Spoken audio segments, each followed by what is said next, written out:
Presiden Amerika Serikat Donald Trump mengumumkan bahwa Amerika Serikat akan memandu kapal-kapal asing keluar dari jalur perairan terlarang di Selat Hormuz dalam misi yang disebut sebagai Project Freedom. Langkah ini secara tegas ditolak Iran dan memperingatkan Amerika Serikat tidak turut campur dalam pengaturan jalur pelayaran di Selat Hormuz. Lantas seberapa besar potensi eskalasi jika Amerika tetap menjalankan operasi ini, dan apakah Selat Hormuz kini menjadi titik panas baru yang bisa menggagalkan peluang perdamaian? Untuk membahasnya sudah bergabung bersama kami Laksda TNI Dr. Ivan Yulivan, dosen Universitas Pertahanan. Selamat malam Pak Ivan, apa kabarnya? Selamat malam, Mbak. Ya, Pak Ivan, meskipun memang kita ketahui bahwa Trump sudah menghentikan sementara terkait dengan Project Freedom-nya. Namun sebelum itu, sebetulnya apa sebenarnya strategi Trump mengawal kapal-kapal di Selat Hormuz ini, Pak Ivan? Ya, jadi kalau berperang ya, Mbak, dua negara yang berperang atau tiga negara atau lebih gitu, pasti segala cara dia akan berusaha untuk memenangkan pertempuran. Dan segala cara apapun ya sumber daya dia akan kerahkan segala dayanya supaya perang itu menang. Nah, dalam konsep perang ini, sebentar saya feedback dulu ke belakang sedikit, ada teori just war theory yang disebut bahwa perang itu adil tidak untuk dalam memulai perang. Jus in bello, keadilan dalam perilaku perang, serta legitimasi perang. Nah, Trump ini ibaratnya kalau bahasa kita udah kadung ya, udah kadung menyerang, dan sudah kadung untuk melakukan peperangan ini. Segala cara ini dia tempuh antara lain karena Selat Hormuz memiliki tempat wilayah yang sangat strategis. Dan ini dimainkan oleh Iran, bagaimana supaya peperangan ini bisa dikontra oleh Iran dengan cara dia menguasai Selat Hormuz ini. Karena Selat Hormuz kita tahu ya, di sana banyak sekali lewat kapal-kapal yang membawa minyak dan sebagainya, yang berdampak kepada global, bukan hanya untuk Timur Tengah ataupun negara-negara yang terkait. Include di dalamnya Amerika. Jadi ada satu economic state create yang dilakukan sesuai teori David Baldwin, bahwa Iran sedang melancarkan suatu upaya melemahkan ekonomi Amerika dengan jalan melalui Selat Hormuz ini. Sehingga mau tidak mau Amerika harus bisa mengawal kapal-kapal, utamanya kapal-kapal yang membawa minyaknya untuk bagi kepentingan Amerika, untuk mengamankan ekonominya Amerika. Kita tahu Amerika sekarang saat ini banyak didemo oleh rakyatnya, lalu kemudian juga Senatnya tidak memberikan izin, tidak meneruskan peperangan dan sebagainya. Jadi ini buah simalakama bagi Amerika terhadap kondisi ini. Nah, pertanyaan berikutnya adalah apakah Amerika akan tetap berupaya menjalankan freedom operation ini atau dia menahannya sesaat. Nah, ternyata dia setelah dia mendeklarasikan itu, dia kemudian malah dia mengumumkan, oke, kita tunggu dulu, hold on dulu, kita tahan dulu sebentar, sambil kita tetap blokade. Nah, situasi ini dibaca oleh Iran. Kita tahu Iran ini punya pengalaman perang yang sebenarnya sudah lama ya, dari mulai zaman Peloponnesos dulu, ketika Athena melawan Sparta, lalu kemudian dibantu oleh Persia. Kita tahu ada Thucydides, kita tahu ada Darius, Xerxes dan lain. Itu menciptakan kemampuan perang bagi Iran, kemampuan menganalisa. Jadi bukan main-main. Dan dia sedang memainkan istilahnya sedang memainkan irama perang ini. Nah, itu yang dilakukan oleh Iran. Jadi Iran melihat menahan sampai ibaratnya Amerika itu lelah, capek gitu. Tapi walaupun demikian Iran juga sebenarnya capek gitu, Mbak. Demikian. Baik, selain yang Bapak sampaikan itu juga, apakah Project Freedom ini yang memang sudah dihentikan sementara ini juga bisa dikatakan adalah sebuah provokasi? Jadi Trump ini bisa dibilang mengharapkan ada serangan dari Iran untuk menyerang kapal Amerika Serikat dan juga kapal-kapal yang dikawal oleh Amerika Serikat begitu. Sehingga nantinya penyerangan Iran ini akan dijual Trump kepada Kongres sehingga Kongres bisa menyetujui perang ini yang diputuskan oleh Trump. Apakah demikian begitu, Pak Ivan? Ya, harapannya mungkin salah satunya ya. Jadi itu memancing supaya Iran melakukan operasi militernya melalui, kita tahu ya bahwa Iran memiliki rudal-rudal jarak menengah dan jarak jauh, tentu di wilayah itu Iran masih mampu melakukan serangan-serangan presisi terhadap alutsista atau kapal perang Amerika yang berada di Selat Hormuz. Dan itu tentu juga dibantu oleh remote sensing, penginderaan yang kita tahu bahwa ada Raci yang datang ke Cina ya untuk melakukan negosiasi, mungkin perbantuan dan sebagainya untuk bagaimana bisa melihat atau membantu Iran dalam rangka menghadapi beberapa potensi yang dilakukan oleh Amerika. Demikian. Jadi kalau seandainya Iran menyerang kepada Amerika, ini bisa dijadikan propaganda oleh Amerika. Oh, buktinya tuh Iran ternyata dia memulai peperangan ini kembali dan dia bisa melakukan dengan alasan itu untuk dijadikan sebagai alasan reasoning daripada Senat dan sebagainya di Amerika untuk bisa menurunkan anggaran. Kita tahu bahwa anggarannya cukup besar. Ya. Setiap hari yang harus dilakukan berapa triliun yang harus dikeluarkan oleh Amerika. Demikian, Mbak. Tapi kira-kira Iran ini akan terprovokasi atau tidak dengan Project Freedom ini, Pak Ivan? Ya, saya rasa dalam satu peperangan itu ada kalkulasi tempur ya, baik itu lawan, musuh ataupun kita sendiri. Jadi masing-masing sedang mengukur. Nah, Iran tentu hati-hati dalam hal ini, walaupun kemarin dia menyerang salah satu kilang minyak di Uni Emirat Arab ya di Fujairah. Nah, ini juga kemudian akan diprotes oleh negara-negara, beberapa negara di Timur Tengah termasuk di UEA itu tersebut. Dan memang di dalam debatable yang ada di Iran sendiri, kita tahu bahwa Presiden Pezeshkian mengatakan bahwa itu karena IRGC yang dipimpin Ahmad Fahidi mengatakan bahwa dia terlalu agresif gitu. Nah, harusnya kita lebih menahan diri. Nah, tentunya dalam kaitan Project Freedom yang dilakukan oleh Amerika ini, lalu kemudian Amerika sementara menahan diri atas melihat bagaimana sikap Iran, saya rasa Iran masih bersabar, masih bersabar, tidak terlalu tergesa-gesa. Gitu. Apa yang akan dilakukan Amerika berikutnya, dia tentu Anda jual saya beli gitu ya. Nah, gitu kurang lebih, Mbak. Nah, Pak Ivan, kemudian yang serangan terhadap Uni Emirat Arab ini juga Iran membantah serangan tersebut tidak dilakukan oleh Iran. Nah, kenapa kemudian Iran ini membantah serangan tersebut? Jangan dijawab dulu, Pak Ivan, kita akan membahasnya usai jeda. Berikut ini pemirsa, tetaplah bersama kami di Breaking News TV One. Anda kembali di Newsroom. Pemirsa, militer Iran mencegat sebuah drone di langit Selat Hormuz pada malam hari.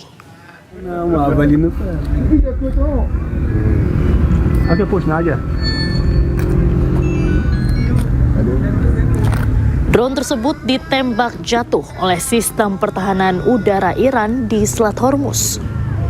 Usai tertembak, drone tersebut hancur dan terbakar di langit. Meski gencatan senjata masih berlangsung, Selat Hormuz masih panas akibat blokade yang dilakukan oleh Iran dan Amerika Serikat. Sampai saat ini pihak Iran belum mengetahui pemilik drone yang memasuki wilayah Selat Hormuz tersebut.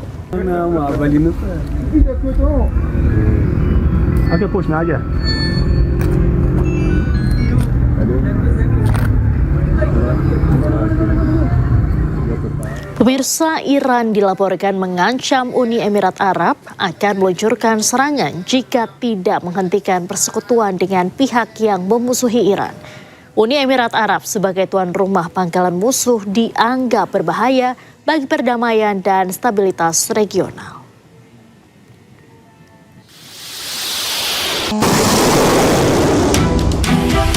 Lebih dari 9 pekan konflik di Timur Tengah masih berlangsung dan terus meluas. Iran dilaporkan mengancam Uni Emirat Arab akan meluncurkan serangan jika tidak menghentikan persekutuannya dengan pihak-pihak yang memusuhi Iran. Dilansir dari media Iran Military Media, Markas Besar Militer Pusat Iran Khatam Al-Anbiya menegaskan jika Uni Emirat Arab mengambil tindakan apapun terhadap pelabuhan Iran, maka angkatan bersenjata Iran akan menyerang dan menghancurkan Uni Emirat Arab. Kementerian Luar Negeri Iran mencatat Abu Dhabi mengizinkan wilayahnya digunakan untuk serangan yang menargetkan Republik Islam. Selain itu, Uni Emirat Arab sebagai tuan rumah pangkalan musuh juga membawa konsekuensi berbahaya bagi perdamaian dan stabilitas regional.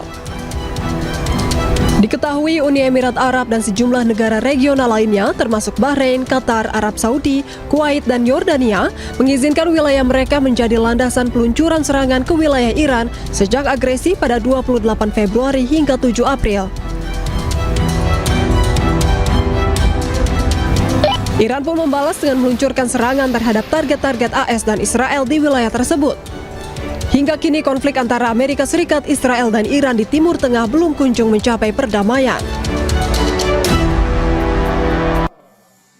Amerika Serikat mengakhiri operasi Epic Fury ke Iran. Selain itu, Amerika juga hentikan sementara operasi Project Freedom atau pembebasan Selat Hormuz.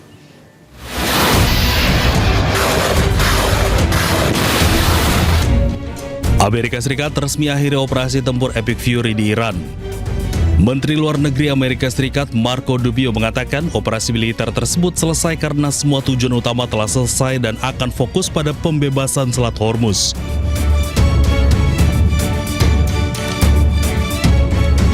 Selain akhiri operasi Epic Fury, Amerika Serikat juga hentikan sementara operasi pembebasan Project Freedom di Selat Hormuz.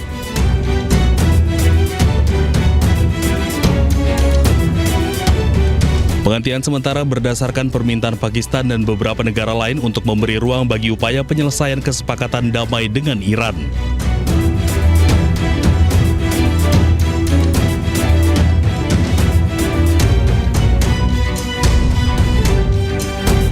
Meski operasi pembebasan Project Freedom terhadap kapal yang terjebak di Selat Hormuz ditangguhkan sementara, namun Amerika tidak akan membuka blokadenya dari Hormuz.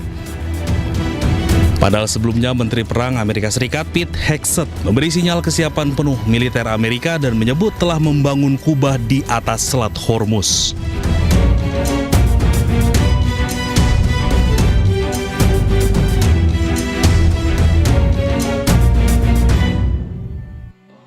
Untuk membahasnya lebih lanjut, kita sudah terhubung dengan pengamat Timur Tengah, Bapak Pizarro Ghazali Idrus. Selamat malam, Pak Pizarro. Ya, malam Diandra. Baik, Pak, Menteri Luar Negeri Amerika Serikat Marco Rubio ini kan bilang Epic Fury telah berakhir. Kemudian juga Presiden Trump bilang Project Freedom di Hormuz dihentikan sementara. Lalu Rubio juga mendesak Cina agar membujuk Iran nih untuk buka Selat Hormuz. Dari 3 indikator itu, apakah menurut Anda Amerika Serikat ini sebetulnya sudah menyerah atau kehabisan akal begitu menghadapi Iran? Iya, betul. Menurut saya Amerika sudah gagal. Ini deklarasi kegagalan dari Amerika Serikat yang disampaikan langsung oleh Marco Rubio bahwa Epic Fury sudah berakhir, tidak berlanjut. Karena apa? Karena terbukti blokade militer, serangan militer, blokade Hormuz ternyata itu gagal melumpuhkan dan juga memadamkan semangat perlawanan Iran di dalam perang yang sudah hampir 2 bulan ini. Saya kira sekarang Amerika Serikat, Donald Trump itu benar-benar frustasi karena jalur apapun yang mereka sudah lakukan, bayangkan digempur fasilitas nuklirnya, kemudian pernah digempur juga Pulau Kark ya, kemudian sekarang dilakukan mencoba ada blokade militer yang dilakukan oleh Amerika Serikat di perairan Oman. Ternyata sampai sekarang Iran masih eksis, Iran bahkan berhasil melakukan serangan kembali drone-drone kepada kapal-kapal tempur Amerika Serikat di perairan Oman, walaupun itu hanya sekedar tembakan peringatan gitu. Tetapi ini membuktikan bahwa Amerika Serikat itu menyerah. Dia sudah tidak punya cara lagi bagaimana untuk menekan Iran, dan klaim-klaim yang ini kan juga menarik. Kan dia mengatakan Epic Fury sekarang sudah berakhir, padahal sebelum-sebelumnya dia mengatakan bahwa dia sudah memenangkan pertarungan dengan Iran, Iran berhasil dilumpuhkan, Iran berhasil dikalahkan, tetapi kemudian sekarang Epic Fury itu disampaikan bahwa berakhir. Ini membuktikan ada jeda yang sangat panjang ya. Ini membuktikan bahwa Amerika Serikat selama ini itu gagal dalam menundukkan dan melumpuhkan perlawanan dari Iran. Bahkan kalau kita sekarang ya, Iran melakukan serangan lagi kepada Uni Emirat Arab ya, Iran melakukan serangan kepada kapal militer Amerika Serikat. Artinya Iran itu siap perang panjang, dia tidak menyerah, dan yang terjadi kan sekarang justru Amerika Serikat itu udah mengatakan mereka mengakhiri episode pertarungan Epic Fury. Bahkan sekarang diplesetin kan Epic Fury menjadi epic failure gitu, kegagalan yang epic. Saya kira ini yang terjadi pada sekarang. Donald Trump problematikanya dia waktu tidak berpihak sama dia. Kalau perang kemudian dilanjutkan, kita ingat bulan Agustus ini sudah akan memasuki kampanye midterm election dan waktunya sangat sedikit sekali, dan dia tidak punya banyak opsi, maka kemudian dia sepakat untuk mengakhiri operasi Epic Fury dan kemudian mulai masuk kepada meja perundingan. Baik, berarti kalau Iran mengklaim mereka menang dengan dihentikannya Project Freedom oleh Amerika Serikat ini bisa dibilang valid, Pak? Iya, karena kayak gini, kan terbukti ya, ini kan menarik. Operasi Project Freedom dibatalkan Trump hanya 2 hari setelah diluncurkan. Kan dia ngomong hari Senin pagi akan dilakukan Project Freedom. Tetapi kalau kita lihat kan, dia sama sekali juga tidak berani itu masuk ke wilayah Selat Hormuz. Karena tentara Iran, kapal-kapal Iran akan menembaki mereka. Dan yang kedua ialah, kapal-kapal yang katanya ingin diselamatkan oleh Amerika itu pun tidak ada yang menyambut respon dari Trump karena mereka mengatakan tidak aman melewati jalan Selat Hormuz ini dengan pengawalan Amerika Serikat gitu. Makanya kan akhirnya itu dibatalkan ya oleh Donald Trump. Saya kira Donald Trump itu sekarang betul-betul panik ya, dia frustasi, tidak punya jalan lain ya untuk kemudian melumpuhkan Iran karena terbukti Iran walaupun dicoba diblokade, ya ditekan, dia masih tetap survive loh sampai sekarang ya. Dia memang terdampak secara ekonomi tetapi tidak benar-benar kolaps ya. Saya kira akhirnya Amerika Serikat berkonsultasi dengan Pakistan, berkonsultasi dengan Israel dan sebagainya, dan kemudian mereka akhirnya sekarang memutuskan untuk mengakhiri Epic Fury. Menurut saya itu mungkin jalan bagi Trump untuk keluar dari pertarungan ini. Karena kan Donald Trump itu betul-betul dia pengen mencari cara bagaimana dia bisa keluar dari pertarungan ini, karena Donald Trump itu khawatir perang ini akan menjadi panjang. Karena kalau perang ini panjang, menurut saya dampaknya akan ada pada 3 hal. Pertama, ekonomi Amerika Serikat akan terkuras, which is sekarang harga bensin di Amerika Serikat semakin lama semakin naik, kebutuhan pokok semakin naik. Kedua, jangan lupa ongkos militernya. Ongkos militernya sangat besar nih kalau kemudian ingin melakukan perang panjang kepada Iran. 2027 saja itu anggaran Amerika Serikat militernya itu 1,5 triliun US dollar. Itu naik dari tahun sebelumnya yang 40%. Gimana kalau kemudian perang ini menjadi panjang? Dan jangan lupa ya, yang terakhir ya, ini kekhawatiran Trump ialah waktu tidak berpihak sama dia, dikit lagi midterm election, dan di dalam perdebatan Kongres kemarin kan bagaimana kita lihat Demokrat itu menghantam Pete Hegseth, menghantam klaim-klaim dari Amerika Serikat, dan di internal Partai Republik pun sekarang udah ada sayup-sayup nih kritikan ya, bahwa kalau Trump tetap memutuskan memperpanjang perang kepada Iran, maka itu akan menjadi buah simalakama bagi Partai Republik. Maka itu akan berdampak terhadap reputasi Partai Republik, akan berdampak terhadap eksistensi politik Trump, dan bukan tidak mungkin dalam midterm election pada November nanti Trump itu akan kalah. Maka menurut saya ini yang jalan akhirnya diambil oleh Marco Rubio, bahwa dia memutuskan Epic Fury sudah berakhir, tidak berlanjut, Project Freedom juga tidak berlanjut, tetapi kan klaim-klaim dia yang katanya dia berhasil menang, berhasil melumpuhkan Iran, ternyata tidak tervalidasi di lapangan. Bahkan yang terbaru kan Iran meluncurkan peta baru Selat Hormuz ya, di mana dia mulai menguasai wilayah Selat Hormuz di bawah tetap dikendalikan dia.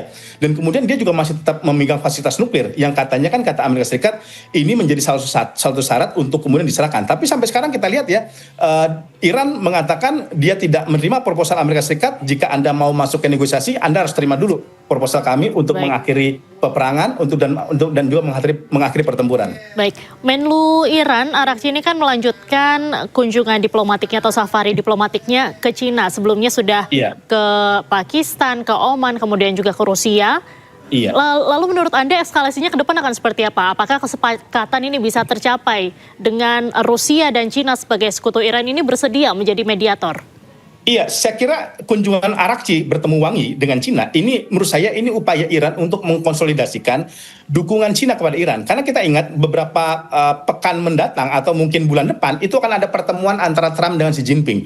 Maka Iran itu kemudian memotong jalur kompas, dia bertemu terlebih dahulu dengan Wang Yi, memastikan dukungan Cina itu tidak bergeser, untuk tetap memberikan dukungan kepada Iran, untuk tetap memberikan support ekonomi kepada Iran, untuk tetap membeli minyak-minyak dari Iran gitu. Itu yang pertama. Yang kedua ialah ini untuk memperteguh ya, poros Teheran, Beijing, Moskow. Nah ini poros yang sekarang selama ini tetap memberikan dukungan yang sangat utama kepada Iran ya. Terbukti Cina dan juga Rusia itu memveto upaya untuk di PBB, upaya untuk membongkar paksa jalur Selat Hormuz gitu. Itu kan diveto oleh mereka. Jadi ini juga upaya dari Iran untuk memastikan bahwa Cina dan Rusia itu tetap dalam satu barisan memberikan dukungan kepada mereka. Karena kan kita lihat juga ada upaya bujuk rayu juga dari Amerika Serikat kepada Cina ya, untuk melemahkan dukungan Cina dengan timbal balik misalkan dicabut beberapa sanksi tarif ekonomi kepada Cina, kemudian memperkuat hubungan perdagangan kepada Cina, kemudian juga memperkuat jalinan aliansi ekonomi. Itu ada bujuk rayu dari Trump agar Cina itu tetap tidak memberikan dukungan pada Iran dengan diberikan beberapa privilege gitu. Tetapi tampaknya kan sampai sekarang Cina pun juga tidak goyah gitu ya imannya untuk tetap terus memberikan dukungan kepada Iran. Dan kemudian ini juga sebagai salah satu jaminan di dalam negosiasi. Karena kan nanti ada upaya titik kompromistis gitu. Karena kan Amerika Serikat itu meminta agar cadangan uranium yang dimiliki oleh Iran itu diserahkan oleh Amerika Serikat. Nah, saya kira Iran sekarang juga sedang mengkonsultasikan kepada Rusia, kepada Cina. Ada jalan tengah yang mungkin akan disepakati oleh Iran bahwa dia cadangan uranium dia tidak diserahkan kepada Amerika Serikat, tetapi diserahkan kepada Tiongkok ataupun diserahkan kepada Rusia. Yang paling mungkin Rusia ya yang nanti akan diberikan, karena 2015 pun Tiongkok itu memberikan cadangan uraniumnya sebagai jaminan kesepakatan negosiasi dengan Amerika Serikat, itu diberikan kepada Rusia. Saya kira itu 3 faktor di balik pertemuan antara Abbas Araghchi dengan Wang Yi untuk tetap membangun poros Teheran, Beijing, Moskow tetap di dalam dukungannya terhadap Teheran. Baik, Amerika Serikat ini kan juga baru saja mengumumkan, Pak, akan membombardir Iran jika Iran kesepakatan damai itu tidak terwujud dengan Iran. Tanggapan Anda seperti apa? Iya, ini menurut saya Donald Trump kan tidak ingin benar-benar malu ya, karena kan ini pasti dia mendeklarasikan berakhirnya perang Epic Fury. Ini kan juga pasti akan banyak kalangan yang mengatakan ini bentuk kekalahan bagi Donald Trump, bentuk menyerahnya Donald Trump, bentuk dia tunduk terhadap dalam peperangan ini. Saya kira ini pernyataan Donald Trump itu bagian dari upaya strategi dia untuk dia mengatakan, kami nggak benar-benar mundur loh, kami nggak benar-benar menyerah loh dengan Iran, kami tetap memberikan ancaman kepada Iran, kalau kemudian proposal ini tidak diterima maka akan membom lagi. Tapi problematikanya ucapan dari Amerika Serikat ini udah nggak dianggap sama Iran, karena dia berkali-kali kan ngomong kayak gitu, pernah mengatakan Iran akan kita bawa kepada zaman batu ya, kemudian Iran akan kita kirim neraka untuk membumi hanguskan Iran, kita akan menyerang Iran. Toh itu kan tidak pernah terbukti oleh Donald Trump ya, yang ada kan serangan-serangan terbatas saja. Saya kira Iran sudah mengukur sejauh mana konsistensi dan kemudian kekuatan militer Amerika Serikat ketika ingin berbenturan dengan Iran, dan justru di sini Iran diuntungkan. Kalau Amerika Serikat melanjutkan pertempuran, maka citranya semakin jatuh, banyak tentaranya akan tewas. Tetapi kalau mundur pun, ya, wajah Donald Trump itu sudah betul-betul jatuh, dia tidak tahu ingin taruh di mana. Maka kemudian tadi ya dia tetap mengancam kalau kemudian Iran tidak menerima proposal Amerika Serikat, yang sampai sekarang kita belum lihat ya apa proposal terbaru dari Amerika Serikat. Kalau Iran kan ada 14 poin. Yang poin pertama itu betul-betul pertama mengakhiri peperangan, mengakhiri pertarungan dengan jaminan nanti akan dibuka Selat Hormuz. Tetapi Amerika Serikat sampai sekarang belum punya proposal baru. Tampaknya proposal Amerika Serikat tetap dalam porsi bahwa Iran harus menyerahkan cadangan uraniumnya. Dan ini kalau kita lihat, kalau terus seperti ini pasti akan deadlock, dan bisa jadi bukan tidak mungkin akan terjadi peperangan kembali. Baik. Terima kasih banyak Pak Pizarro sudah bergabung dengan iNewsroom malam hari ini. Salam sehat selalu, selamat beraktivitas kembali Bapak. Oke, sama-sama. Dan untuk membahas mengapa tersangka pencabulan bisa menghilang dan kabur, sudah bersama kami Wakasat Reskrim Polresta Pati AKP Iswanto. Selamat malam Pak Iswanto. Selamat malam Bang Ruli. Baik Pak Iswanto, ini menjadi pertanyaan besar bagi masyarakat, terutama yang terdampak besar terkait dengan tragedi besar ini. Sudah ditetapkan sebagai tersangka, sudah ada penyidikan di sana, sudah dilakukan pemanggilan, bahkan dikatakan tidak kooperatif. Mengapa tersangka bisa kabur? Apakah tidak ada pencekalan kepada tersangka ini, Pak Wakasat? Terima kasih. Untuk saat ini dari penyidik Polres Pati setelah melakukan penetapan tersangka, kemudian melakukan pemanggilan untuk pelaku memang saat ini tidak ada di tempat.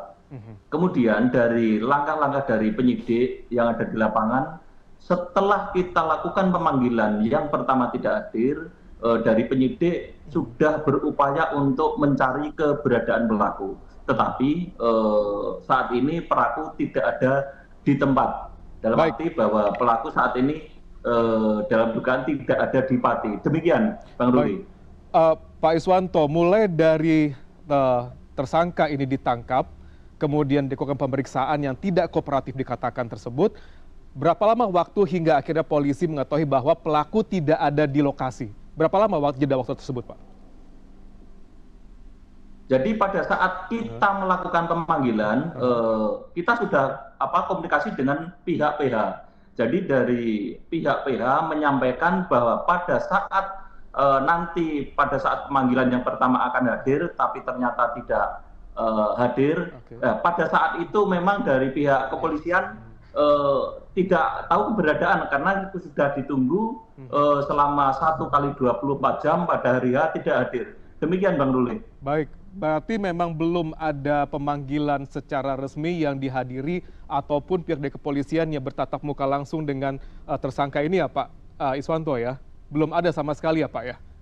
Sejak adanya pelaporan. Jadi pada saat pemanggilan awal, pada saat masih dalam pemeriksaan tahap lidik maupun sudah sidik tahap pemeriksaan saksi, pelaku ini kooperatif dengan PH-nya juga kooperatif. Oke. Tetapi pada saat setelah ditetapkan tersangka, kemudian dilakukan pemanggilan, untuk pelaku tidak kooperatif. Baik. Demikian Bang Ruli. Ketika pertama kali dimulai adanya pertanyaan dari penyidik seperti itu kepada pelaku terduga pencabulan ini, Pak Iswanto, jeda berapa lama akhirnya polisi mulai merasa khawatir bahwa pelaku tidak ada di lokasi ataupun sudah tidak ada di Pati saat ini? Dan ketika dalam proses tersebut, bagaimana Anda melihat respon dari pelaku tersebut ketika dalam proses mulai dari didatangi pertama kali, kemudian ditetapkan sebagai tersangka, apa yang Anda baca dari gerak-gerik pelaku, Pak? Kalau dari gerak-gerik pelaku tidak ada tanda-tanda apapun, karena pada saat dilakukan pemeriksaan selalu kooperatif dan menjawab apa yang menjadi pertanyaan penyidik. Kemudian setelah kita lakukan pemeriksaan juga komunikasi baik dengan penyidik, menyampaikan hal-hal yang sudah ditanyakan oleh penyidik dan selalu kooperatif menjawab pertanyaan-pertanyaan penyidik. Oke. Jadi untuk tanda-tanda pelaku tidak ada sebelumnya. Tetapi setelah kita tetapkan tersangka, ini kemudian kita lakukan pemanggilan, ini yang sudah tidak ada informasi dari baik PH maupun dari pihak keluarga korban. Baik. Demikian Bang Ruli. Baik, Pak Iswanto, kalau Anda melihat Pak Iswanto hingga saat ini gitu, apakah sudah dilakukan misalnya pencekalan ataupun masuk dalam DPO si tersangka ini Pak hingga saat ini? Dan bagaimana sebenarnya sekarang update pengembangan penyidikan atau pencarian si tersangka ini Pak? Untuk update terkait dengan perkembangan penyidikan saat ini, kita melakukan upaya selain dari pencarian dari tim kami yang sudah di lapangan, kemudian kita layangkan panggilan yang kedua untuk hari Kamis tanggal 7, ini panggilan yang kedua. Kemudian kita berupaya sebisa mungkin untuk mengungkap keberadaan pelaku. Demikian Bang Ruli. Baik, Pak Iswanto, bagaimana kabar dari keluarga ataupun mungkin dari kuasa hukum tersangka? Apakah ada kabar mengenai apakah pernah ada obrolan untuk keluar dari Pati atau yang lainnya Pak dari keluarga dan juga mungkin rekan-rekan terdekat dari pelaku ini? Untuk dari pihak keluarga korban juga tidak mengetahui keberadaan pelaku, karena dari pihak keluarga korban sudah menyampaikan ke pihak penyidik bahwa sampai saat ini pun tidak mengetahui keberadaan daripada pelaku, baik keluarga korban maupun dari PH-nya. Demikian Bang. Baik, kalau dari informasi terakhir, pelaku diketahui berada di mana Pak sebelum akhirnya pihak kepolisian menyatakan bahwa pelaku kabur tidak ada berada di daerah Pati? Untuk informasi terakhir masih dalam tahap pencarian dari tim kami yang ada di lapangan. Demikian Bang. Baik, berarti tidak ada hubungan ataupun kontak komunikasi antara tersangka ataupun pelaku ini dengan keluarga ataupun dengan rekan ataupun juga dengan kuasa hukumnya gitu ya Pak hingga saat ini ya Pak ya? Betul, hingga saat ini tidak ada konfirmasi apapun hubungan baik dengan korban maupun dengan keluarga pelaku maupun dengan PH. Demikian Bang.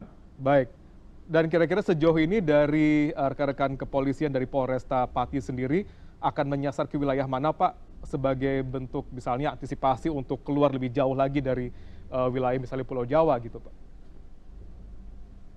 Kalau dari unit Polresta Pati, unit Reskrim Polresta Pati saat ini sudah di luar semua, dalam arti sudah melakukan penyelidikan pencarian terkait dengan keberadaan pelaku.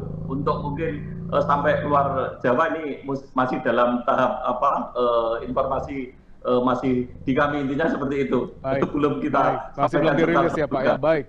Yang jelas yang penting pihak kepolisian di Polresta Pati sudah dalam posisi dalam upaya mengejar pelaku tersebut ya Pak ya. Berada di mana sekarang posisinya? Betul. Pak Iswanto, sekarang terkait dengan korban sendiri, update terbaru sudah berapa korban yang melaporkan secara resmi ke pihak kepolisian, Pak? Karena terakhir kalau tidak salah saya baca 5 Mei lalu itu baru ada 1 laporan. Pak, sejauh ini sudah ada berapa Pak yang masuk kira-kira yang benar-benar secara resmi melaporkan?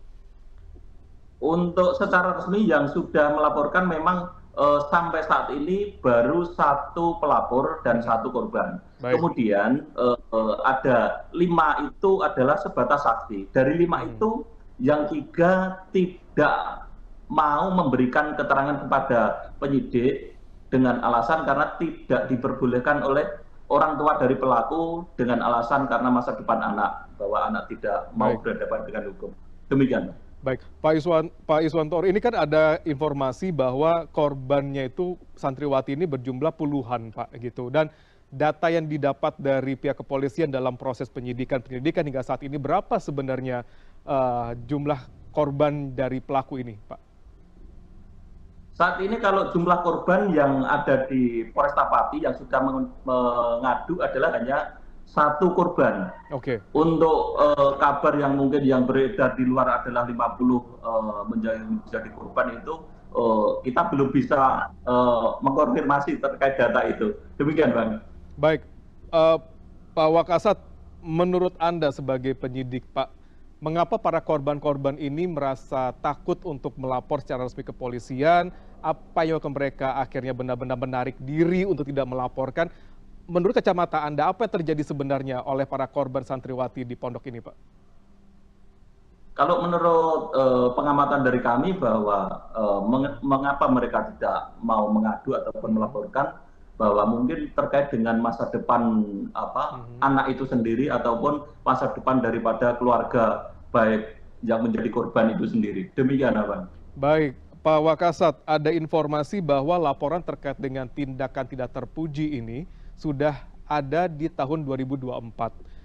Apa yang polisi lakukan ketika masuknya laporan pertama kali di tahun 2024 tersebut, Pak? Hingga saat ini akhirnya muncul dan meledak. Oh ya, jadi pada saat memang adanya laporan di tahun 2024 dari pihak Polresta Pati setelah melakukan penyelidikan, kemudian memintai keterangan kepada para saksi, dan saksi-saksi tersebut ada yang memang mencabut ataupun menarik dari keterangannya tersebut karena memang tidak diperbolehkan dari orang tua, sehingga penanganan kita harus ekstra untuk mencari saksi-saksi lain yang memang mau untuk memberikan keterangan sebagai saksi. Anda menduga adanya intimidasi kira-kira di pihak Ponpes kepada para korban dan keluarga korban sehingga akhirnya mereka tidak mau melaporkan ataupun menjadi saksi? Kalau untuk saat ini sih belum ada, Bang, tapi mungkin hanya dugaan sih mungkin bisa, tapi untuk saat ini memang untuk intervensi tidak ada, tapi mungkin dugaan sih mungkin bisa seperti itu. Baik, kita berharap yang terbaik, Pak, dari rekan-rekan di Polresta Pati terkait dengan pencarian tersangka pencabulan terhadap santriwati yang ada di Pondok Pesantren. Terima kasih Pak Iswantoro sudah berbagi dengan kami di CNN Indonesia Prime News malam hari ini. Selamat bertugas kembali, Pak. Salam buat teman-teman semua, Pak. Selamat malam, Bang Ruli.